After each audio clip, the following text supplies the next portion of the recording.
noches, bienvenidos al programa. Yo soy Jaime Bailey. Hoy es lunes 30 de agosto de 2021. Estamos saliendo en vivo, en directo desde Miami para todo el mundo. Mañana era el ultimátum trazado por Biden para retirarse de Afganistán. Se ha cumplido hoy, un día antes. A eso iremos luego. También el huracán Aida entró a Luisiana y causó previsible devastación, pero muchos menos muertos que el huracán Katrina, que entró también a Nueva Orleans hace exactamente 16 años, agosto de 2005. A eso iremos luego también. Pero antes, se siguen muriendo extrañamente los generales cubanos. Ahora la televisión cubana da cuenta de la muerte de un noveno general. Esta vez tiene la desusada franqueza de atribuir la muerte al odioso coronavirus. Se llamó Félix Baranda y probablemente estará ya en los quintos infiernos con Fidel Castro. Falleció el general de división de la Reserva Félix Baranda Colombier. En el día de ayer, 28 de agosto, falleció el general de división de la Reserva Félix Baranda Colombier como consecuencia de la COVID-19. Ingresó a las Fuerzas Armadas Revolucionarias como combatiente del Segundo Frente Oriental Fran País al mando del entonces comandante Raúl Castro Ruz, donde permaneció hasta que culminó la guerra. Al triunfo de la revolución ocupó responsabilidades en la recién constituida Policía Nacional Revolucionaria. En el año 1964 se reintegra a las FARC, desempeñándose en tareas vinculadas a las ciencias jurídicas a diferentes niveles, llegando a ocupar el cargo de jefe de dirección del MINFARC. Viendo estas fotos uno piensa, no eran militares con un alto sentido del honor, en realidad eran súbditos uniformados del tirano Fidel Castro, ¿no? A quien veían con pavor. Bueno, el huracán Aida, categoría 4, entró ayer a Luisiana. Hizo bastante daño, pero nada comparable al daño provocado por Katrina exactamente en la misma zona costera hace 16 años. Con vientos de hasta 240 kilómetros por hora, Aida dejó a su paso destrucción, tumbando árboles, dañando edificios como este hospital. Oh my God, yo. Aida dejó sin electricidad a toda Nueva Orleans y otras áreas en Luisiana y Mississippi, dejando a más de 1 millón de residentes en la oscuridad. Desplegaremos nuestras fuerzas para evitar que ocurran robos y garantizar la seguridad de los ciudadanos y sus propiedades. Según el New York Times, hay por lo menos 3 personas muertas como consecuencia del huracán Aida. Katrina dejó a 1.800 personas muertas. Una gran diferencia. Algunos residentes trataron de blindar sus hogares con la esperanza de permanecer sanos y salvos adentro. Otros abandonaron áreas en riesgo, buscando refugio. La devastación mortal causada por el huracán Katrina exactamente hace 16 años estuvo presente en la memoria de todos.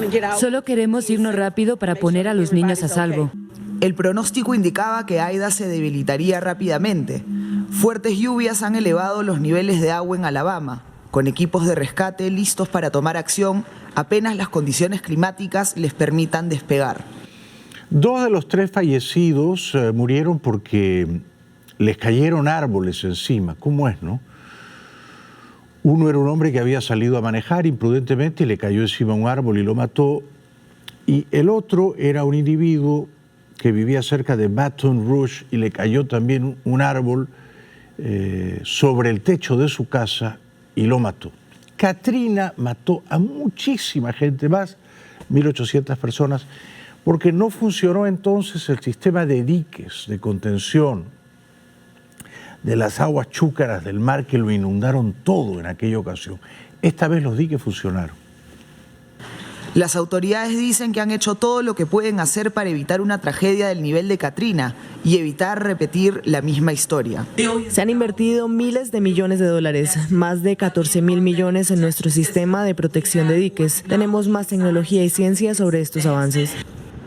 Las autoridades están monitoreando los centros de salud en el estado. Miles de pacientes por COVID-19 siguen hospitalizados y muchos no pudieron ser evacuados ya que no hay un lugar seguro para enviarlos. Imágenes de Aida castigando la zona costera de Luisiana ayer domingo. Oh my God! Yo, yo!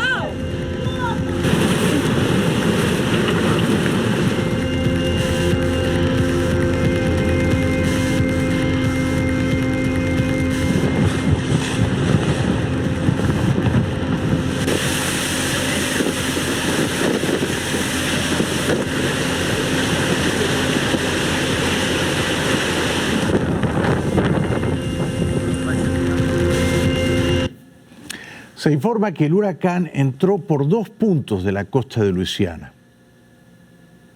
Hurricane Ida roared ashore on Sunday with 2 landfalls in Louisiana. The first happened at Port Fourchon, just west of where Hurricane Katrina made landfall in 2005. Ida brought the most severe storm surge to the Louisiana coast west of the Mississippi rather than east of the river like Katrina did. Ida's second landfall happened in Galliano, Louisiana.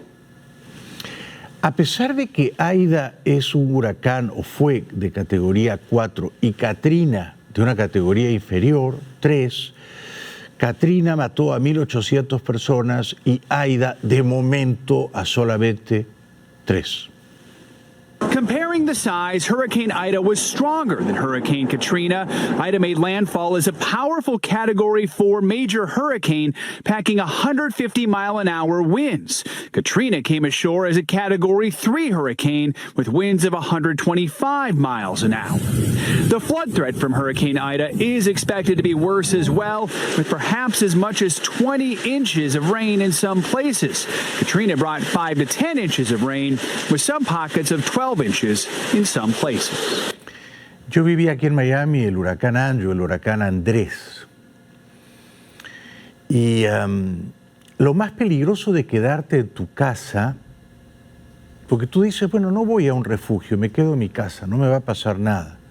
Pero resulta que te puede caer el techo encima, o puede caerse un árbol sobre el techo de tu casa y te cae el árbol encima y te mata, que es como han muerto 2 de los 3 fallecidos en Nueva Orleans y alrededores ayer por Aida. El Washington Post hace una compilación de las imágenes de los estragos, el daño y la destrucción provocadas por Aida.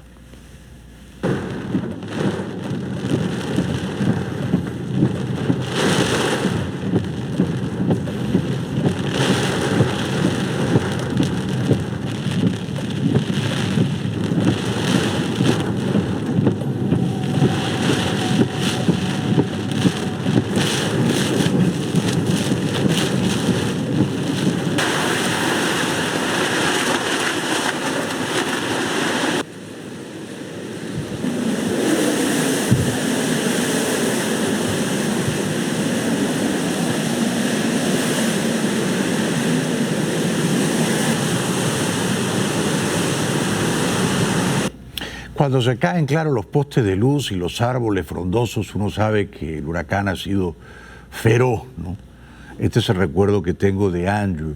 En 1992, estaba tratando de hacer memoria, fue hace casi 30 años, como ha pasado el tiempo, es increíble. Más imágenes del Washington Post sobre Aida machacando Nueva Orleans y zonas contiguas ayer.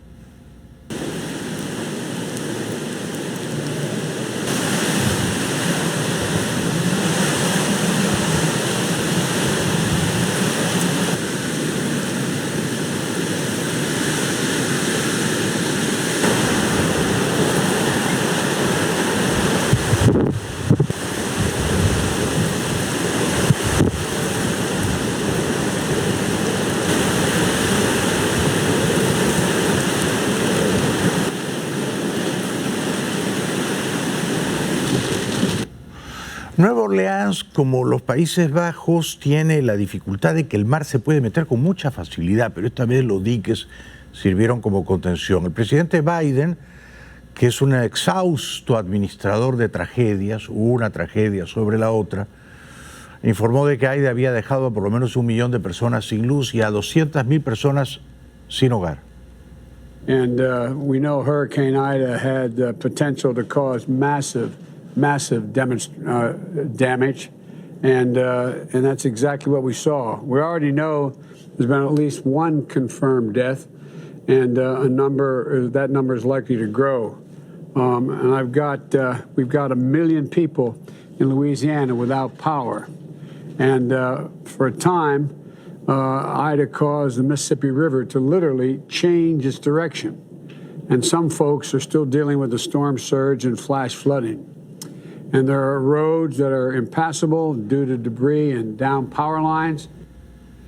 Muy impresionante lo que dice, ¿no? Si es que el huracán cambió la trayectoria del río Mississippi. Yo no sabía que eso podía ocurrir, ¿no? Biden prometió auxiliar, socorrer a las personas más castigadas por el huracán.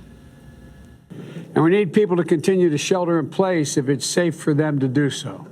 And for those who have lost their homes, states working with the American Red Cross have already opened 50 shelters in the affected areas across the Gulf Coast. We've already begun search and rescue efforts, and we get folks who out there who need assistance, and we're doing the best we can. El presidente prometió que todas aquellas personas que se han quedado sin internet como consecuencia del huracán van a recibir señal de internet gratuita tan pronto como sea posible. So this morning, the Federal Communications Commission has worked with the cellular providers to initiate their cooperative framework agreement. That agreement allows customers on one line with one provider to go to another provider if that provider's down. So it allows customers to use roaming access carriers to any of the carriers that are up and running. And that means you should be able to get a signal no matter who your carrier was or is. Luego el presidente pareció vacilar o confundirse respecto de a quién le tocaba hablar. Now, Cedric, who are we going to next? Governor Reeves. You are. I understand, Gov, you're not on video, but you are on the telephone. So, Gov, fire away. Antes de que llegase el huracán Aida ayer domingo a las costas de Luisiana, el presidente Biden estuvo en un aeropuerto en Delaware acompañado de su esposa Jill para rendir honores a los restos de los 13 soldados de Estados Unidos que perdieron la vida heroicamente en las afueras del aeropuerto de Kabul, Afganistán, el pasado jueves. It is one of the most profound and solemn responsibilities for a commander-in-chief. Today, the president watching 13 flag-draped remains of 13 fallen service members returning home to U.S. soil, all just infants or children when America's longest war began, making the ultimate sacrifice as our country's involvement in the war comes to a tragic end. President Biden and the First Lady dressed in black arriving this morning at Dover Air Force Base for his first dignified transfer as president. Los jefes militares y la inteligencia de Estados Unidos le aconsejaron fuertemente a Biden no retirar todas las tropas de Afganistán, dejar al menos 3.000 hombres, pero Biden se obstinó, ¿no? Se empecinó tercamente y dijo nos vamos todos, y fue un error que costó la vida de estos 13 soldados.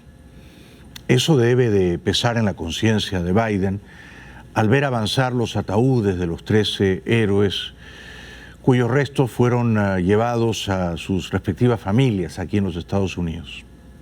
These young, courageous Americans placing themselves in grave danger at the Abbey Gate of Kabul's airport to protect American citizens and Afghans trying to evacuate. Thursday becoming the single deadliest day for the American military in Afghanistan in over a decade. Tonight, the country pausing to mourn, to honor their sacrifice.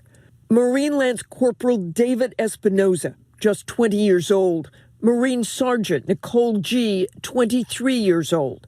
Days before her death, she was featured in this photo, cradling an Afghan baby at the Kabul airport, writing on Instagram, "I love my job." Qué horror, ¿no? De los 13 soldados muertos, 2 eran mujeres, la mayoría eran de origen hispano y por supuesto eran jovencitos. casi todos tenían entre 20 y 23 años. Marine Staff Sergeant Darren Taylor Hoover from Salt Lake City, his father calling him one heck of a leader. Army Staff Sergeant Ryan Noss, Marine Corporal Hunter Lopez, Marine Lance Corporal Riley McCollum of Jackson, Wyoming, was just weeks away from becoming a father. Marine Lance Corporal Dylan Marola, Marine Lance Corporal Kareem Nikowi from Norco, California, his father saying he did not hesitate to be called to duty. Estados Unidos no debió salir corriendo de una manera precipitada, atropellada, caótica y deshonrosa de Afganistán. Debió dejar 2 o 3 mil hombres allí. Quizá esta tragedia pudo haberse evitado.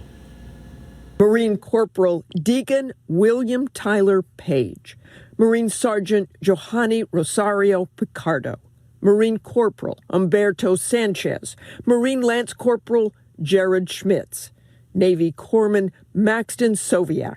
His father told a reporter that in the last FaceTime with their son, when his mother told him to be safe, he said, "Don't worry, Mom, my guys got me. They won't let anything happen to me." Today she realized that they all just went together. Se fueron todos juntos, que en paz descansen. Héroes eternos de los Estados Unidos que dieron sus vidas tratando de rescatar a los afganos de la opresión de los talibanes. Faltando un día, porque el ultimátum se cumplía mañana, martes 31 de agosto, Estados Unidos se fue del todo de Afganistán. En el último avión militar C-17 estaba el embajador en Kabul. Ya no quedan soldados estadounidenses en Afganistán. El Pentágono ha confirmado que se ha completado la retirada total tras 20 años de guerra. El último avión C-17 de Estados Unidos abandonaba el aeropuerto de Kabul poco antes de la medianoche. En las horas previas, el grupo Estado Islámico reivindicó el lanzamiento de varios proyectiles que no dejaron víctimas. El portavoz del Pentágono explicaba que tras el ataque aéreo de Estados Unidos contra un vehículo en Kabul hubo ataques con cohetes. La amenaza sigue siendo real, decía, sigue activa y en muchos casos sigue siendo específica. Nos lo estamos tomando muy en serio y lo haremos hasta el final. Antes de evacuar a los últimos centenares, Estados Unidos había logrado sacar de Afganistán como a 116.000 personas. De ese número, más o menos 6.000 eran civiles estadounidenses con doble nacionalidad en Afganistán y el resto, o sea, 110.000 más o menos, todos afganos. En las últimas 24 horas, Estados Unidos sacó de Afganistán a 1.200 personas, en total a 116.000. Unos 15.000 refugiados se encuentran en la base estadounidense de Ramstein, en Alemania, a la espera de ser reubicados en otros países. Poco antes del fin oficial de la retirada, el general de brigada Josh Olsen reconocía una ralentización temporal de las operaciones el domingo. Estamos trayendo a los evacuados y nuevamente proporcionándoles refugio y cuidándolos, decía. Claro, la gran pregunta es, en los próximos días, una vez que los talibanes tomen control ya del aeropuerto de Kabul, cosa que debe estar ocurriendo a estas horas de la noche, ¿los talibanes permitirán que haya vuelos saliendo de Kabul con afganos escapando de la opresión, de la barbarie que se avecinan? Yo no lo creo.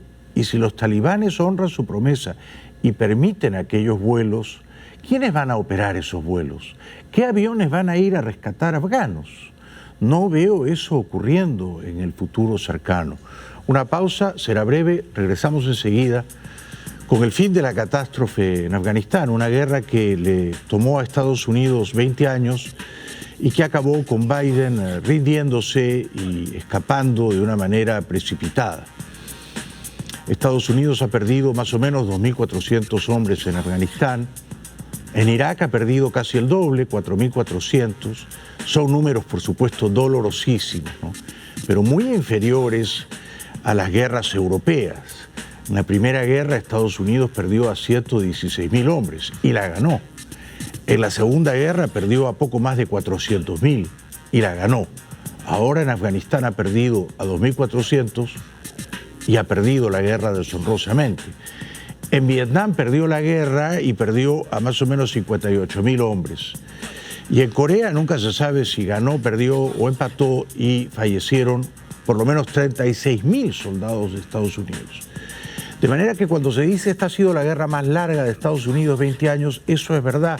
No es menos cierto que las fatalidades en cuanto a soldados de Estados Unidos son bajas respecto de las guerras que he mencionado. Ya venimos.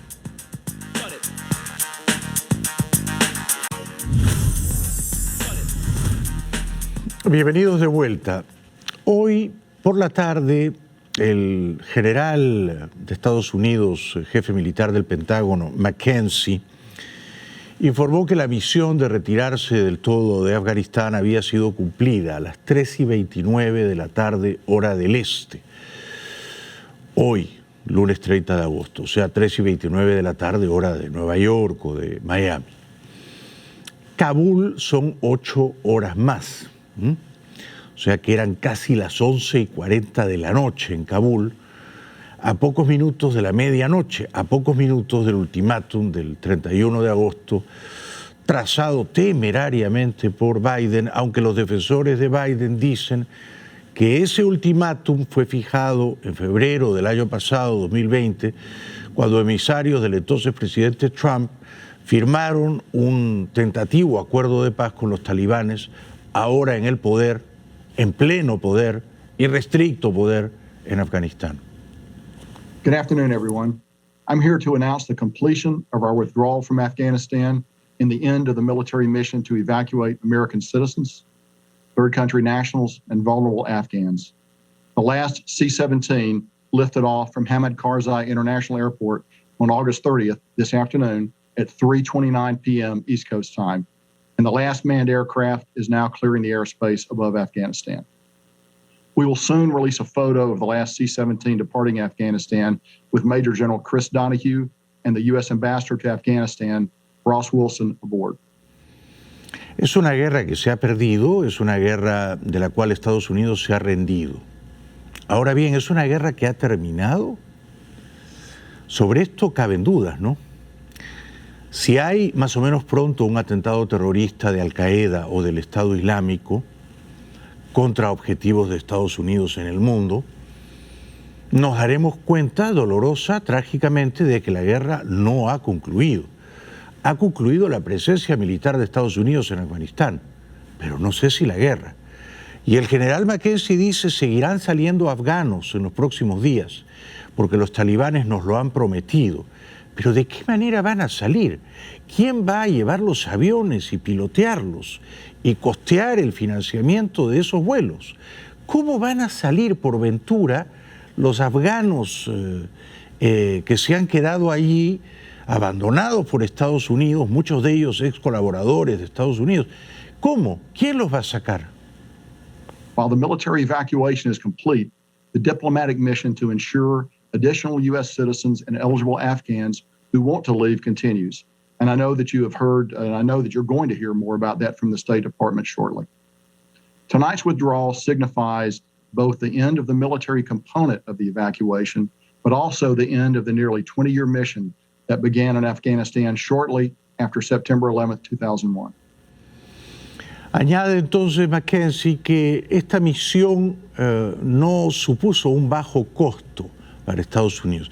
No se refiere tanto al costo económico de 83 mil millones de dólares por lo menos, sino principalmente a la pérdida de vidas humanas, casi 2.500 de soldados, hombres y mujeres de Estados Unidos, incluyendo los 13 héroes que murieron el jueves pasado afuera del aeropuerto de Kabul. It's a mission that brought Osama bin Laden to a just end, along with many of his Al-Qaeda co-conspirators. And it was not a cheap mission. The cost was 2,461 U.S. service members and civilians killed, and more than 20,000 who were injured. Sadly, that includes 13 U.S. service members who were killed last week by an ISIS-K suicide bomber. We honor their sacrifice today as we remember their heroic accomplishments. No words from me could possibly capture the full measure of sacrifices and accomplishments of those who served, nor the emotions they're feeling at this moment. But I will say that I'm proud that both my son and I have been a part of it. McKenzie revela con orgullo que Estados Unidos en solo 18 días pudo evacuar a 79.000 civiles de Afganistán. Since August the 14th, over an 18-day period, U.S. military aircraft have evacuated more than 79,000 civilians from Hamid Karzai International Airport. That includes 6,000 Americans and more than 73,500 third country nationals and Afghan civilians. This last category includes special immigrant visas, consular staff, at-risk Afghans, and their families. Pero no es verdad que se ha evacuado de ese país a todos los afganos en riesgo porque colaboraron con Estados Unidos a lo largo de estos últimos 20 años. Muchos se han quedado atrás y Estados Unidos ha incumplido la promesa de sacarlos. En total, dice McKenzie, con la ayuda de los aliados europeos, se ha logrado evacuar de Afganistán en total a 123,000 personas, en números redondos. In total, U.S. and coalition aircraft combined to evacuate more than 123,000 civilians, which were all enabled by U.S. military service members who were securing and operating the airfield. On average, we have evacuated more than 7,500 civilians per day over the 18 days of the mission, which includes 16 full days of evacuations, and more than 19,000 on a single day. These numbers do not include the roughly 5,000 service members and their equipment that were sent to Afghanistan to secure the airfield and who were withdrawn at the conclusion of our mission. Yo sigo creyendo que era mejor evacuar a los terroristas del Estado Islámico. No son más de 2,000. Estados Unidos debió evacuarlos. Evacuarlos quiero decir darlos de baja, ¿no? Mandarlos al vivir al más allá. Y una vez que evacuaba a los terroristas del Estado Islámico y tal vez algunos de Al-Qaeda también, entonces quizá Estados Unidos podía comenzar una retirada gradual, preservando una base militar, ¿no? Esto fue lo que aconsejaron los jefes militares. Biden desoyó esos consejos, ¿no? Y se obstinó en retirarse como se ha retirado. El honor pisado en el camino, claro. Un asesor de Biden, Jake Sullivan, este es un muchacho al que los demócratas tienen en muy alta estima porque es muy brillante, le ven un gran futuro político, es asesor de seguridad nacional, pero ya ha trabajado en su día con Obama y con Hillary Clinton, afirma que, y yo me permito dudar, ¿no?, los talibanes dejarán salir a los afganos que quieran irse en los próximos días, semanas o meses. Yo no creo que los talibanes van a ser tan permisivos con sus connacionales que quieran irse. Y aún aquellos que quieran irse por vía aérea, no veo cómo eso va a ocurrir. ¿Quién va a llevar los aviones allá y quién los va a sacar? August 31st is not a cliff. After August 31st, we believe that we have substantial leverage to hold the Taliban to its commitments to allow safe passage for American citizens, legal permanent residents, and the Afghan allies who have travel documentation to come to the United States. We will use that leverage to the maximum extent, and we will work with the rest of the international community to ensure the Taliban does not falter on these commitments. We have little or no leverage to get our people out. 114 countries have made very clear that it is their expectation that the Taliban will permit freedom of travel going past August 31st. ¿Qué influencia puede tener ahora Estados Unidos sobre los talibanes, como dice el muchacho Jake Sullivan? Yo no veo cuál es la influencia. Luego el secretario de Estado Blinken dice 100 y pico de países. A la hora de votar en Naciones Unidas, 190 países votan a favor de Cuba.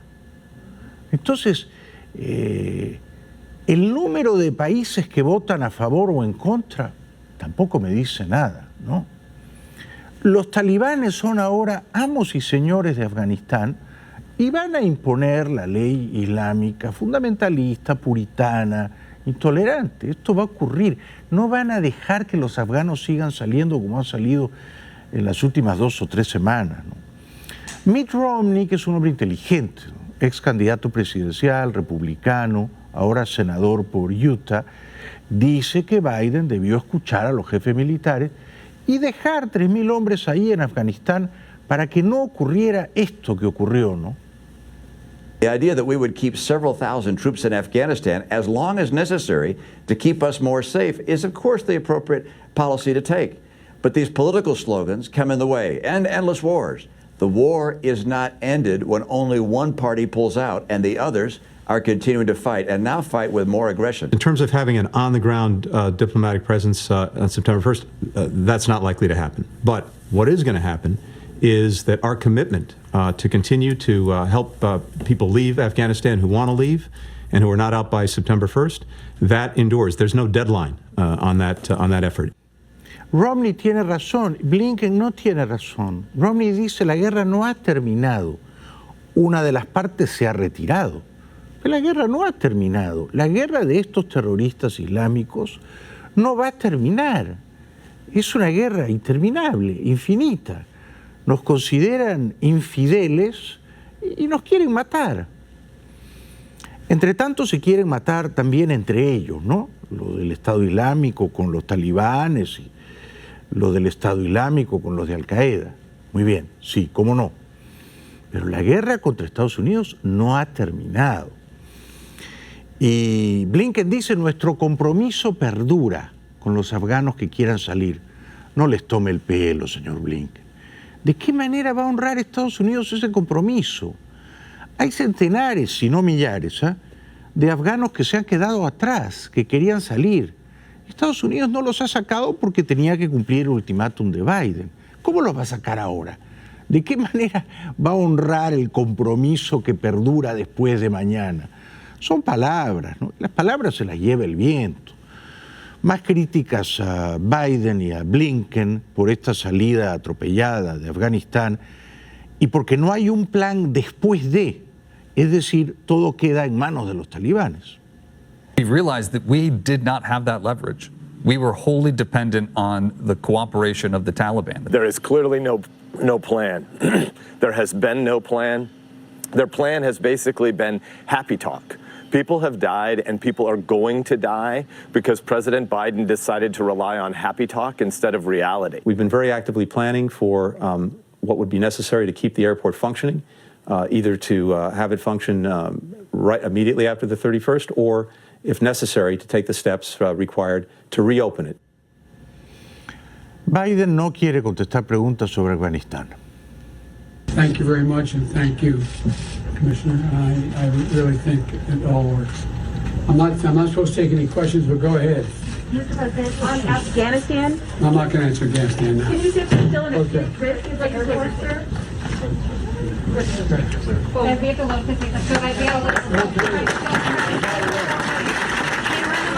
Golpea la mesa, da la espalda a la prensa y se va entre aplausos, pero no quiere responder sobre Afganistán. Ya regresamos.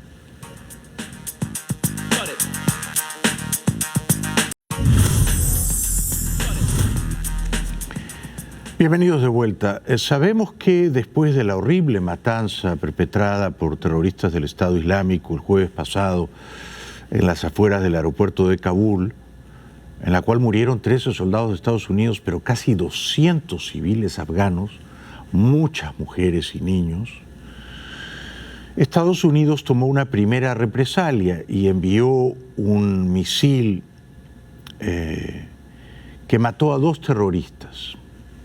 Uno que planeó el atentado y otro que lo facilitó. Este es un misil inteligente que se envía con el uso de un dron. Ese primer objetivo fue un éxito de la defensa antiterrorista de Estados Unidos, pero luego hubo un siguiente dron con otro misil inteligente que aparentemente fue un trágico error, y a esto voy en un segundo, porque habría matado a 10 civiles afganos, 5 de ellos niños. Pero Estados Unidos, al enviar ese segundo dron artillado, se basó en la información de inteligencia de los talibanes, que dijeron, ese auto en ese barrio es del Estado Islámico y está lleno de bombas.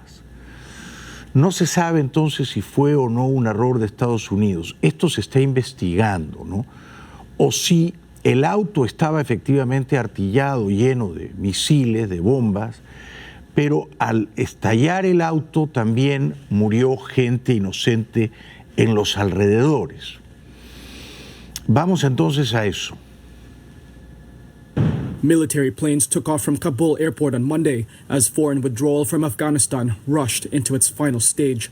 With less than 4,000 troops still left at the airport, Washington is set to complete their own withdrawal by Tuesday to meet a deadline agreed with the Taliban, who swept to power earlier this month.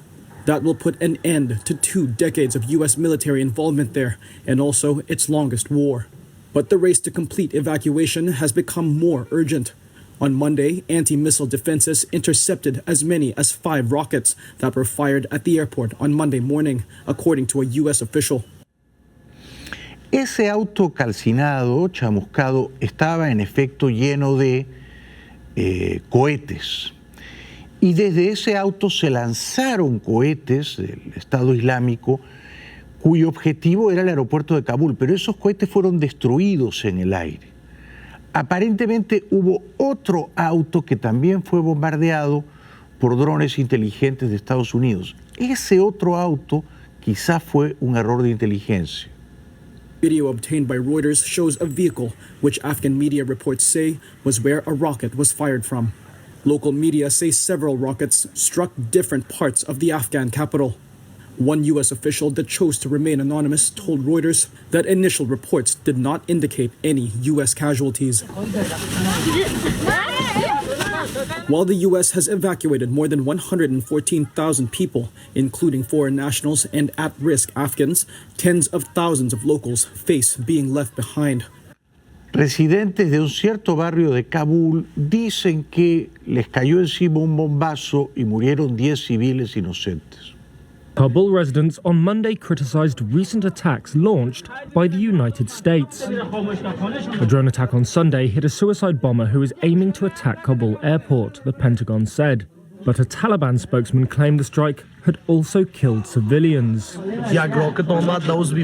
This man is saying that a house was hit and 5 or 6 people inside had died, adding that neighbors gathered at the site were distraught. US Central Command said it was investigating reports that civilians were killed. No se sabe entonces si el bombazo, el dron con el misil inteligente que destruyó al auto terrorista desde el cual lanzaban cohetes del aeropuerto, mató a estos civiles inocentes como daños colaterales, o si fue otro bombazo el que mató a esos civiles. El Wall Street Journal reporta a esta hora de la noche que la casa en la que cayó el misil, aparentemente en un trágico error, era de Emal Amari, un ex intérprete afgano que colaboró con Estados Unidos y que estaba tratando de salir. El hermano de este ex traductor, de apellido Amari, había sacado un automóvil, los niños del barrio se habían reunido y ahí aparentemente cayó un bombazo, murieron 5 adultos y 5 niños. O esto es lo que dice Emal Amadi en los funerales de su familia. Tonight, with less than 48 hours to go, smoke rising outside Kabul airport as the US strikes ISIS-K militants for the second time. The military revealing an unmanned drone struck a vehicle near Kabul airport, eliminating an imminent ISIS-K threat. The vehicle believed to be carrying a substantial amount of explosive material. An Afghan official telling ABC News that 6 civilians were killed, 4 of them children. Yo no entiendo entonces si los niños que murieron estaban cerca del auto terrorista o si era otro auto aparte del auto terrorista que fue bombardeado por error. Esto último es lo que dice el ex intérprete Emal Amari. Las informaciones son confusas, el Pentágono promete investigar. Despite warnings another terrorist attack could be imminent, hundreds of Afghans still crowding the gates to the airport. Parwana, who worked for the US and has SIV status, was told to go to the airport almost 2 weeks ago, but can't get through. She says she feels as if she's been abandoned and left for dead. Our life are destroyed, our future are destroyed. We have no jobs, no future in here. Earlier Sunday, less than 5 miles from the airport, an unmanned American drone striking a vehicle, eliminating an imminent ISIS-K threat. The vehicle believed to be carrying a substantial amount of explosive material that caused powerful subsequent explosions. Había en cualquier caso columnas de humo negro que subían desde el aeropuerto de Kabul. Eran aparentemente los cohetes que dispararon los terroristas y que Estados Unidos logró destruir en el aire. En la víspera de la retirada de las tropas estadounidenses de Afganistán, varias columnas de humo negro sobre Kabul. Este lunes, las defensas antimisiles de Estados Unidos interceptaron hasta 5 cohetes que tenían como objetivo el aeropuerto de la capital y que impactaron en diferentes partes de la ciudad sin causar por el momento víctimas mortales. El ataque, lanzado desde este vehículo ahora carbonizado, fue reivindicado por la filial local del grupo yihadista Estado Islámico. Nuestra casa está aquí. Estábamos sentados en nuestra casa cuando ocurrió una explosión terrible y pensé que un cohete había impactado en alguna parte. Cuando miré por la puerta vi que disparaban cohetes contra el aeropuerto desde un automóvil. Fue un accidente terrible. Hubo ruidos fuertes y no entendí si fueron 6 o 7 disparos. O sea que el testimonio de este señor confirma que desde ese auto estaban disparando cohetes contra el aeropuerto. Por lo tanto, Estados Unidos hizo muy bien en dar de baja a esos terroristas, ¿no?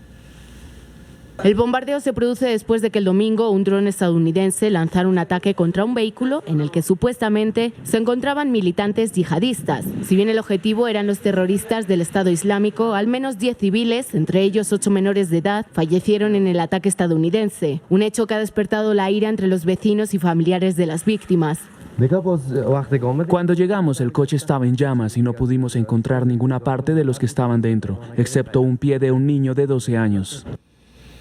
Qué tragedia, ¿no? Quizás los niños se habían acercado a ver cómo estos terroristas disparaban los cohetes. No lo sé. O no sé si, como dice el ex intérprete Ahmadi, ellos estaban alejados de ese auto terrorista, pero les cayó un bombazo encima también. Completamente calcinado tras ser alcanzado por un dron, en la parte trasera del vehículo se ven perfectamente los restos de una lanzadera de misiles. A 24 horas de que el aeropuerto de Kabul pase a control talibán, el aeródromo sigue siendo objetivo terrorista. Estados Unidos asegura haber interceptado al menos 5 misiles del Estado Islámico. Oí una explosión a las 6 de la mañana, cuenta Farok. Miré y vi que estaban lanzando proyectiles desde el coche. Una pausa y regresamos enseguida.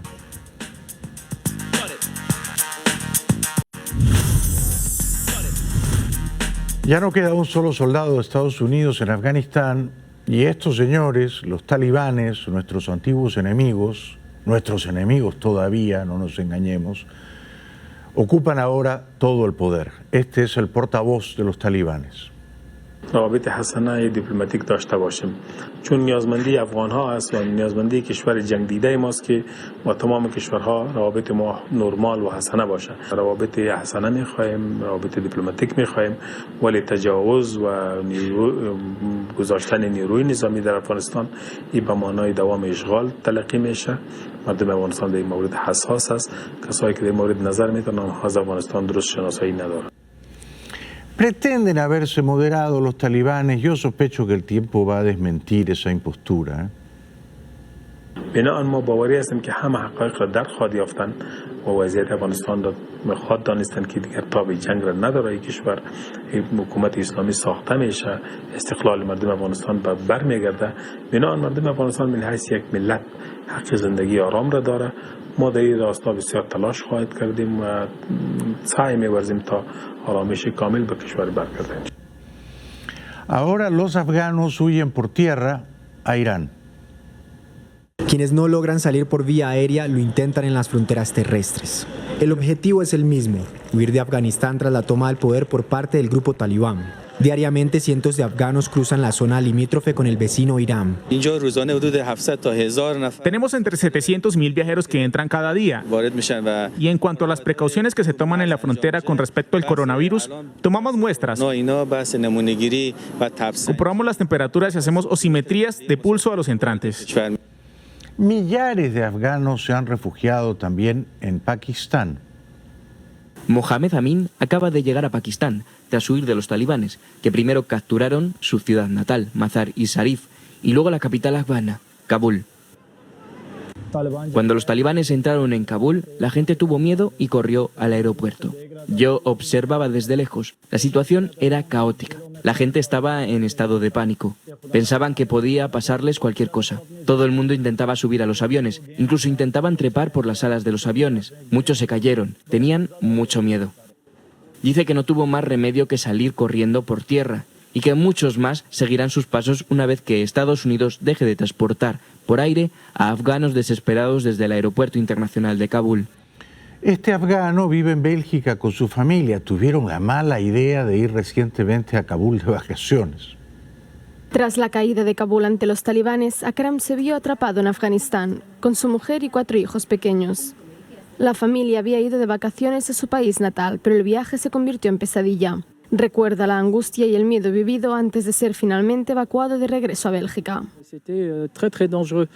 Fue muy peligroso. Los disparos al aire, los empujones de entre la multitud cuando entramos al aeropuerto. Todo eso nos daba un miedo terrible.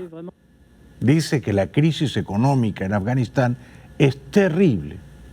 El mayor riesgo tiene que ver con la seguridad de los afganos. Pero Akram explica que los ciudadanos también temen por su bienestar económico. Bancos, salarios y transferencias de dinero se han visto gravemente afectados por la situación de las últimas semanas. La gente dependía mucho de las ayudas que se enviaban desde la diáspora afgana a nivel mundial. Y hoy las empresas de transferencias de dinero como Western Union o MoneyGram han dejado de operar en Afganistán. Ya regresamos.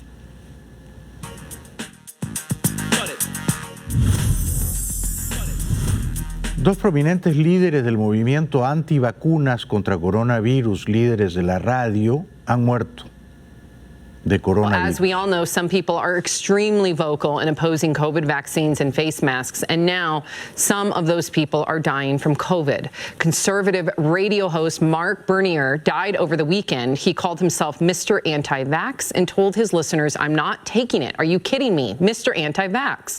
He is the third conservative radio host to question or criticize the vaccine, then pass away from the disease recently. Meantime, a Texas man who led an anti-mask movement has also died from COVID. He created the San Angelo Freedom Defenders Group that held a rally to combat COVID-19 tyranny. Triste, ¿no? Fueron muertes que con una vacuna o con 2 dosis de la vacuna podrían haberse evitado. Muchas gracias por hoy. Hemos hecho nuestro mejor esfuerzo para estar a la altura de ustedes. Y desde luego, si ustedes nos acompañan, seguiremos conspirando mañana. Por hoy, gracias. Buenas noches.